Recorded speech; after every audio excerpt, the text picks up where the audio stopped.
Hello everyone, welcome to Study Capital YouTube platform.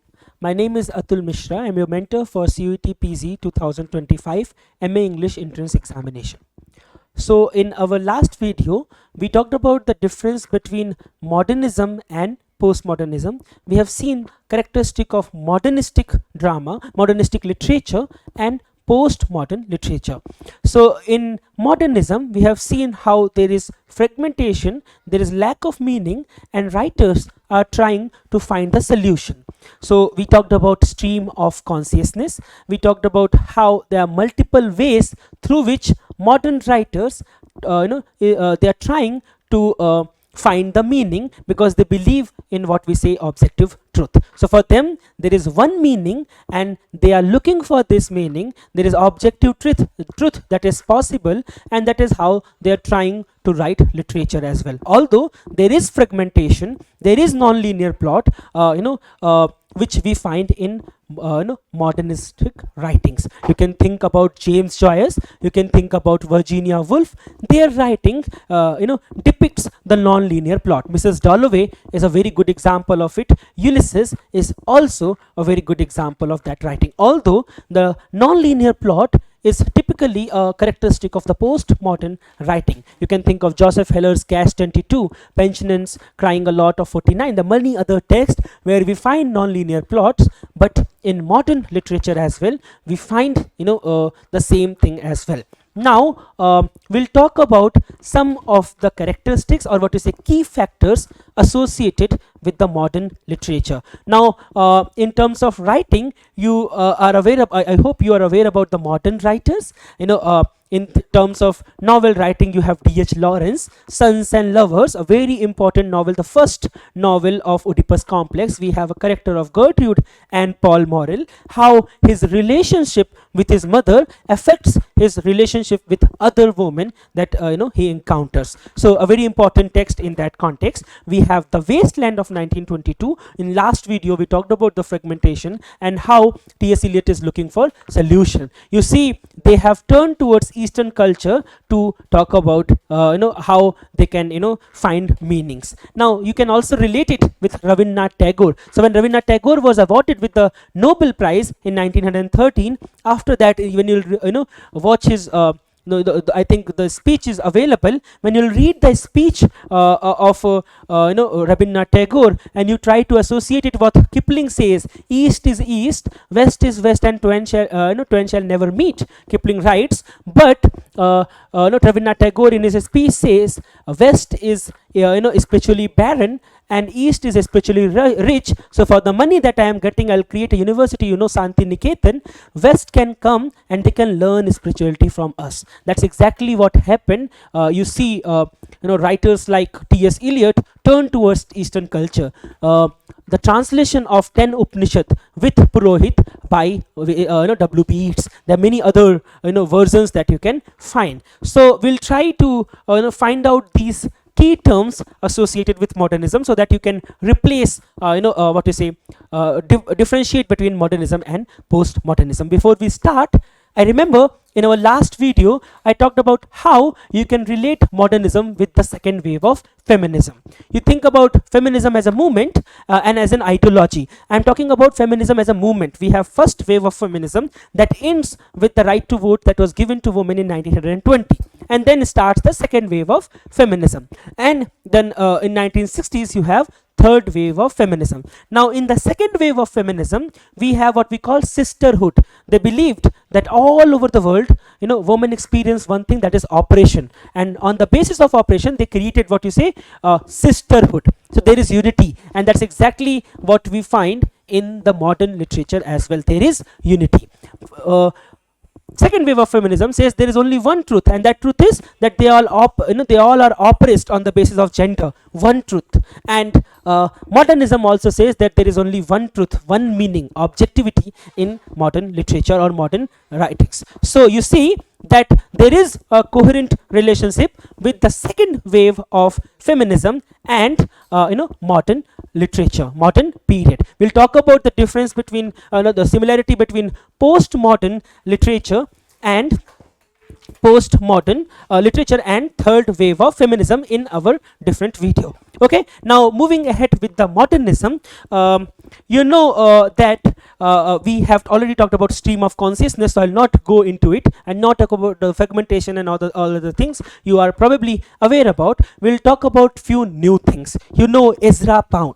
Ezra Pound is a very important person. Why? Because he was the one who edited a very important text of 20th century, that is Wasteland, 1922 text called the Wasteland, and it is also dedicated to Ezra Pound for that reason. Very important person, revolutionary person. When you read about Ezra Pound, you'll find a very important history related to modern literature. Now, he inspired so many writers, and he was also inspired by Hopkins. John Hopkins was a Victorian writer, but he was modern in so many ways. So he was not inspired, he was not following the ways of Tennyson, Browning, or any other Victorian writer, but he was, in a way, modern in his approach. His concept of in-stress, inscape, and especially sprung rhythm inspired modern movement of imagism, which we'll be talking about in this video. Now, Ezra Pound, when you'll read a very important text, beginning theory, a very important text for literary theory, which is also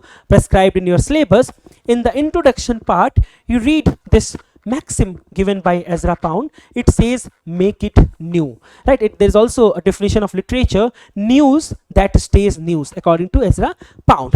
And then he experimented, right? You see modernism, you find experimentation, you find what is a avant-garde movement, experimentation. Writers were trying to depict the modern conditions that we talked about in the last class through multiple ways, through different ways. So there is experimentation going on. So that we call it as avant-garde movement. We'll talk about how experiment happened in form of drama. So you have poetic drama, surrealistic writings and surrealistic painting also inspired the literature of the 1920s, which we'll see eventually. Now, so modernism experimented with literary forms and literary expression. You see new forms of genres are depicted, new ways of expression are also there. Stream of consciousness is one such way.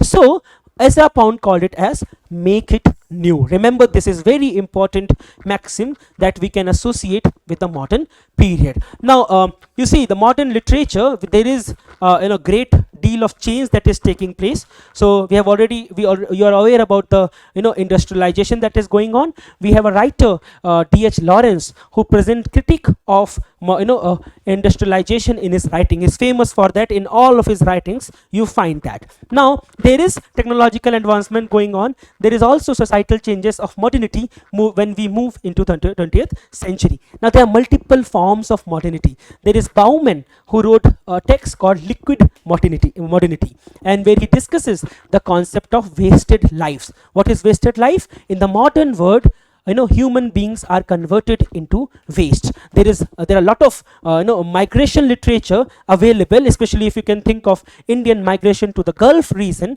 Recently, there are a lot of questions that they are asking in the NET examination, and they can also incorporate in CUT PG entrance examination as well. So they are temporary migrants, how they are used, exploited with the kafala and other such systems, which will talk about separately when we'll talk about the Indian diaspora writings. Okay, so there is a lot of change that is going on. You can talk about Arjuna Podarai, which will eventually take in the post-colonial literature. Arjuna Podarai, his idea of different types of escapes, how not only people but finance, media, and other such things are also moving in the world of globalization in which we are living. So the two terms, globalization, and then there is term called glocalization. The difference between glocalization, Arjun Apudurai's idea of different types of escapes, how we can associate it with the idea of post-colonial literature, that is a new discussion which we'll take eventually in further classes. Okay, moving ahead with the modern literature,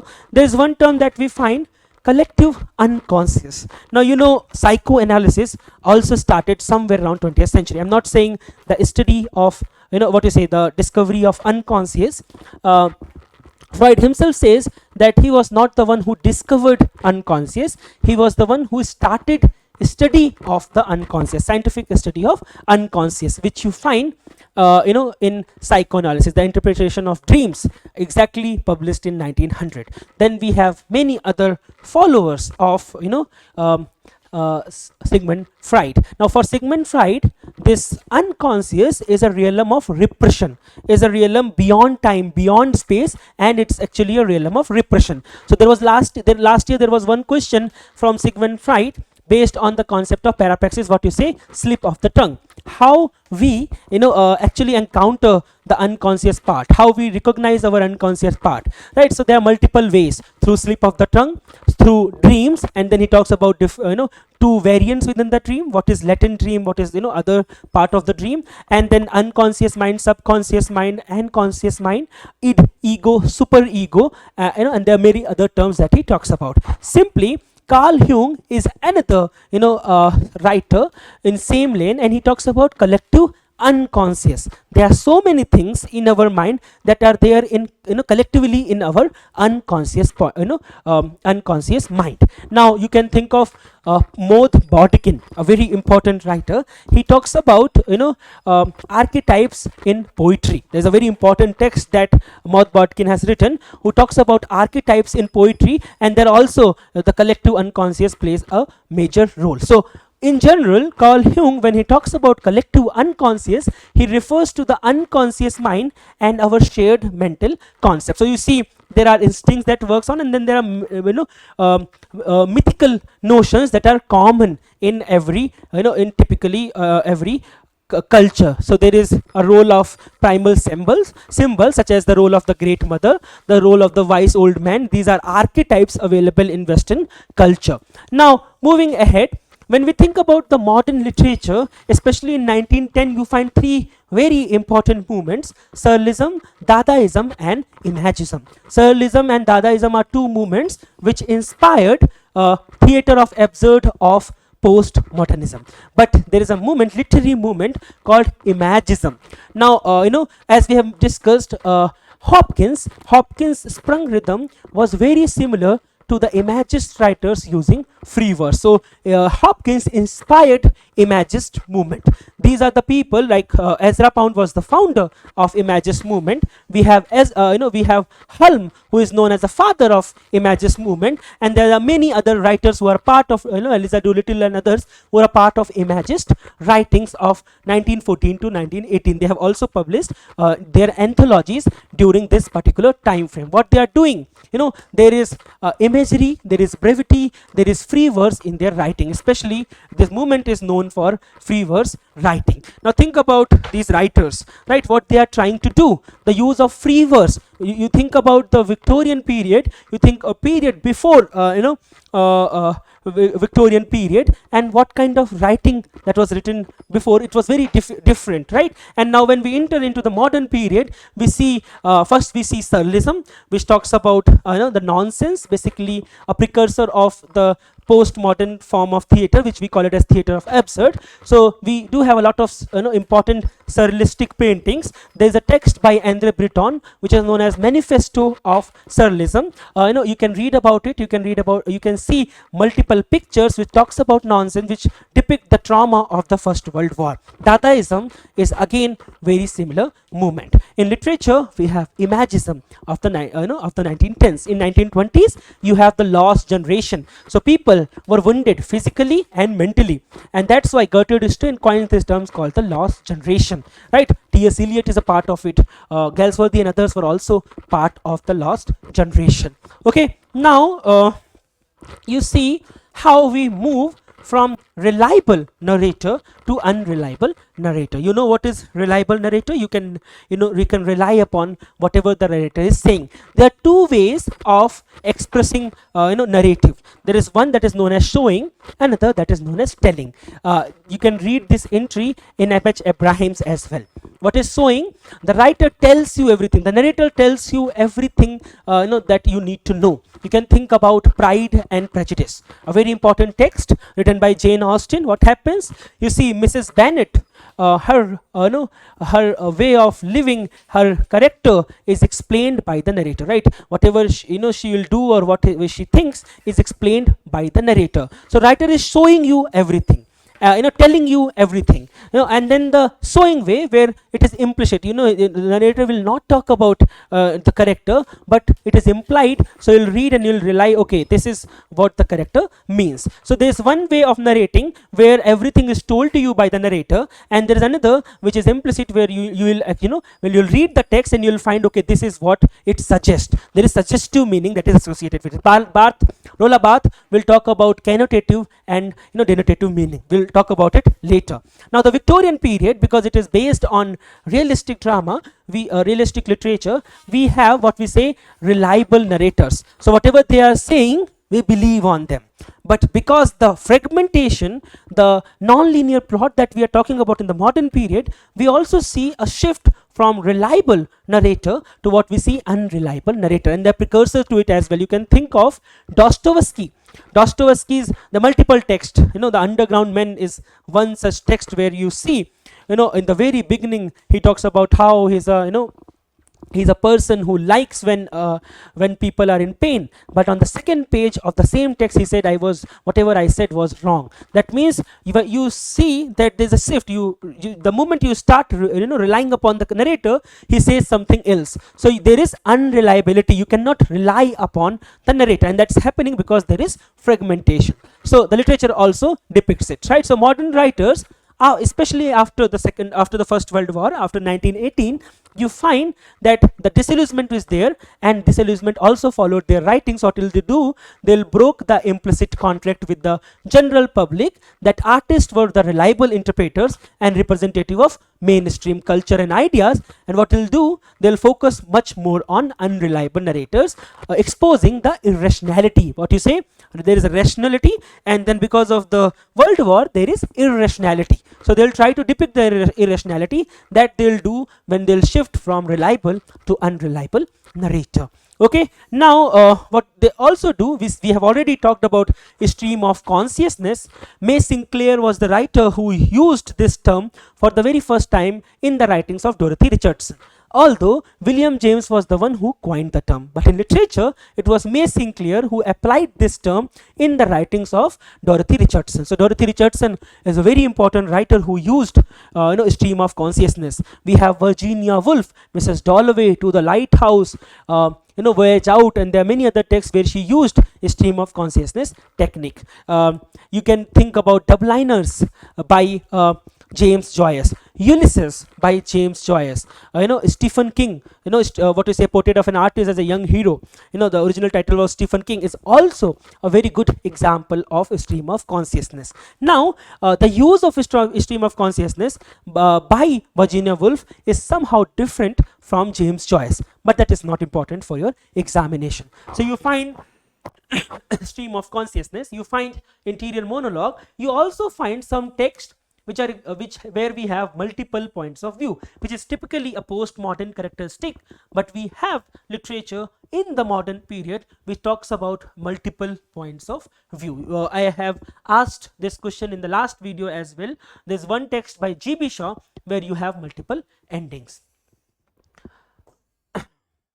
Now if you have watched our series of For the Love of Books, there are around 17 or 18 videos available on our YouTube platform. We have talked about few essays written by Virginia Woolf. In one of her essays that was published in 1924, there's one very famous line where she says, somewhere around 1910, human nature underwent a fundamental change. Look at this line. Human nature underwent a fundamental change on or about December 1910. This is a quote by Virginia Woolf. You see, that's why the modern time frame, it is debatable, right? You see Edwardian period, you see Georgian period, Edwardian poetry, Georgian poetry. Within it you have war poetry, right? War poets. The First World War poets like Wilfred Owen, Sasson and others, they are known as war poets. So there is a genre, typically war poetry, very important for your examination. Now this basically when she says that somewhere around 1910 the human nature changed, that's how we find the writing structure also changes. You see Joseph Conrad, Heart of Darkness. It was published around 1901 in Blackwood magazine. This is a question that they have asked. Alfred Jerry's text, basically Yubo Roy. You see, it is a critic of Tempest and other texts by no, Shakespeare. So 2 3 texts, right? So these are the precursor, but somewhere around 1910 you see the change in literary narratives, as well as Virginia Woolf talks about in one of her essays. Now you also see, because there is industrialization, so there is cheaper production of books, which also result in what you say significant rise in production of popular literature and also trivial literature. In postmodern time frame, you read Harold Bloom. Harold Bloom talks about anxiety of influence when he wrote this text called the Western Canon. In that particular text, he also talks about a school of resentment. Please read a little bit about the school of resentment, where he talks about how, because of the cheaper production of literature, so many texts are now part of the canon. It is a problem that he mentioned in his school of resentment. Please read a little bit about it, because they have already asked question from anxiety of influence. They may ask question from school of resentment as well. There's another concept called anxiety of authorship. So if you're not aware about anxiety of authorship, read a little bit about Mad Woman in the Attic, which we'll do someday in our videos as well.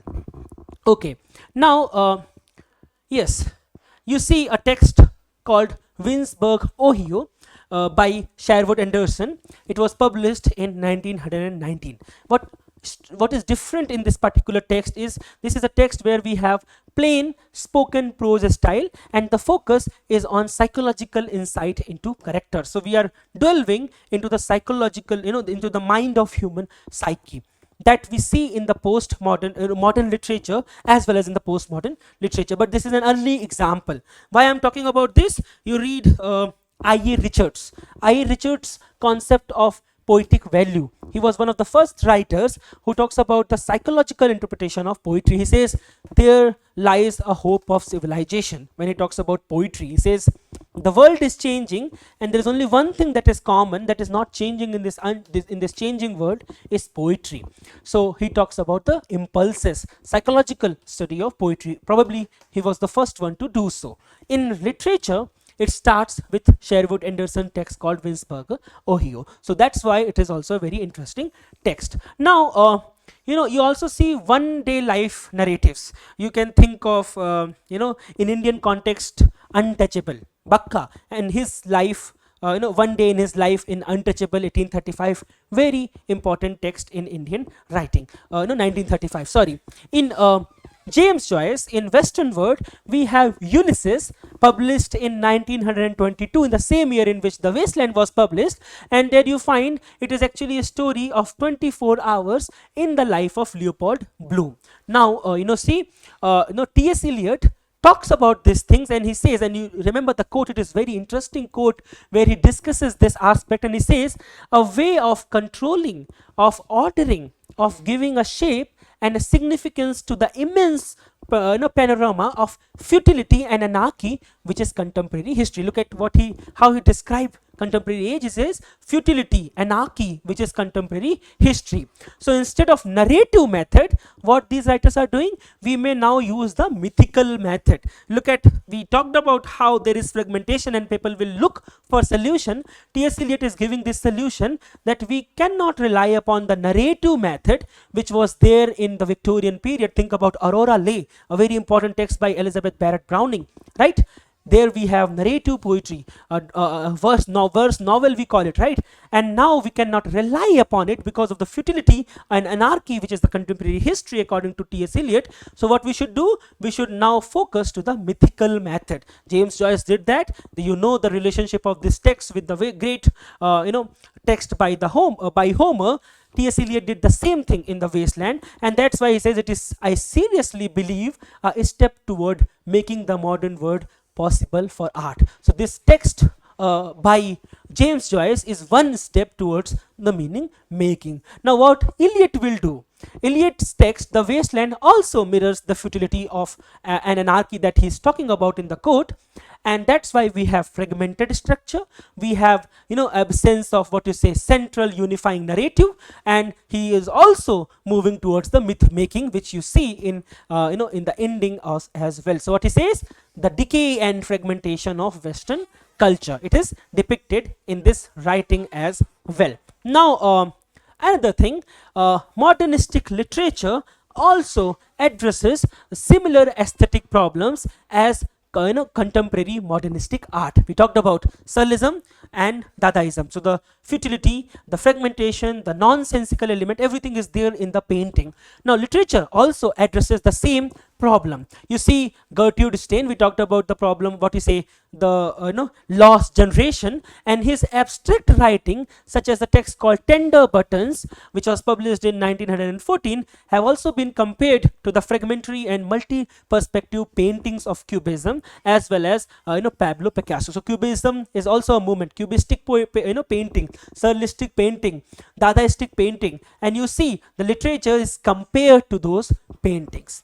Okay, now we see unclear boundaries between genres, which is again we found it completely in the post-modern period. We call it pastiche, where you cannot differentiate between the genres. So other genres are mixed together, right? So we have, for example, novels where we have gothic element, at the same time romantic element, where you have detective right character as well. So all forms of novels are mixed together, and then we have novels which are also poetic. So they are different, what you say, different genres were merged together.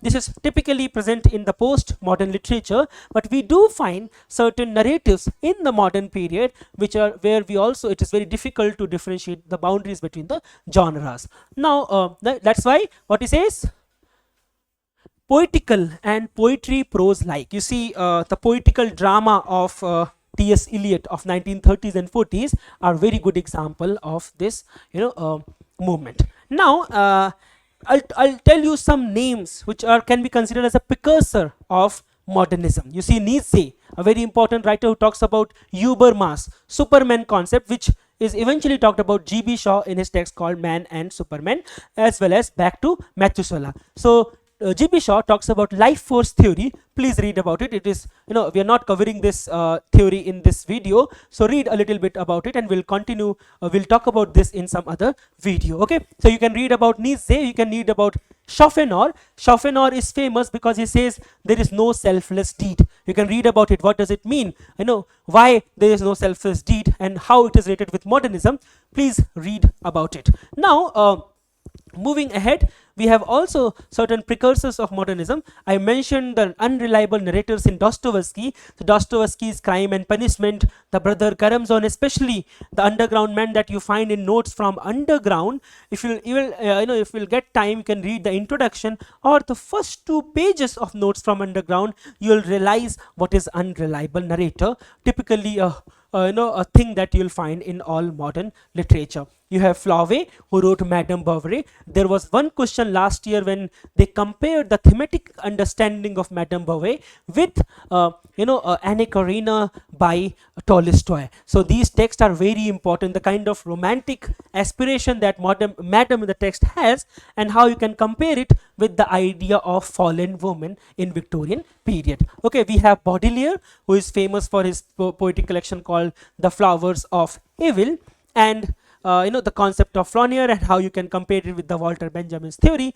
We have early modernistic text such as 6 characters in search of an author. I talked about meta theater of postmodernism. You can see this text considered as a very good example of precursor of metatheatrical theater. So if you have 6 characters, there is already, within the play you find there are people who are practicing for their drama, and there is company, and then these 6 characters, father, mother, their daughter, son and son-in-law, they reach to the center and they say that we are the lost characters from different plays. So you see, you're reading a play and there they are going to perform a play within play, which is a very good example of meta theater. Okay, so this is also precursor to that kind of writing. Okay, we'll talk about meta theater in postmodernism movement. Okay, because this is a typical characteristic of postmodern literature. So this is all about key factors related to modern literature. There are many other things that you can add as I've already mentioned, the aesthetic movement of the 1890s, their yellow book, a very important journal, the Dadaism, Surrealism, Imagism, Black Mountain poetry, Negritude movement, double consciousness of, and the many other terms that are part of 1920. In 1920, you have Lost Generation. You in 1930s, you have Autin Group. In 1940s, you have New Apocalypse poetry. Their anthologies. Everything is a part of modern literature. So there are many other things that you can actually cover, which we are eventually doing in our classes. If you want to avail those things and want to join our batch, our classes are running. You can use Atul Sir 30 as a coupon code to get a special 30% offer. Thank you so much. I hope you liked the video.